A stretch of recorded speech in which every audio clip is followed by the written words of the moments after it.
ফল ধরে দিলা, আর এত বড় গাছের মধ্যে ছোট্ট বট। আল্লাহ তোমার এটা ইনসাফ হয়েছে না? আল্লাহর উপরে ইনসাফের প্রশ্ন।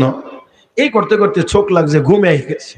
গাছের মধ্যে পাখি এসে বসে, নড়াচড়া যখন হইছে, পাক না একটা বট একেবারেই কপালে আর নাকের এই সীমানা। এই জায়গাটা নরম না শক্ত? এই জায়গাটা নরম, আর এই জায়গাটা শক্ত, এই জায়গাটা হাড় শক্ত। এই জায়গার মধ্যে পড়ছে, কাট করে শব্দ হইছে, ঘুমের মধ্যে লাফ দিয়ে উঠছে। আজকে আজকে যে একটু ঝাঁকুনি দিছিল, আজকে যে একটু ঝাঁকুনি দিছিল, যারা একটু ঘুমিয়েছিলেন তারা কি করছিলেন?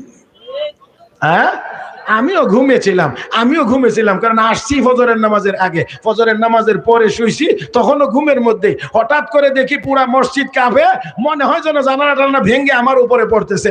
লাফ দিয়ে উঠলাম, উঠে তো কোনো কিছু, ঘুম থেকে উঠছি তো খুব বেশি দিশা বিশাও পাইতেছি না, শুধু পড়তেছি লা ইলাহা ইল্লা আনতা সুবহানাকা ইন্নী কুনতু মিনাজ জালিমিন। আমার বন্ধুরা, এই সামান্য একটু ঝাঁকুনি দিছে, অবস্থাটা কি দাঁড়াইছে?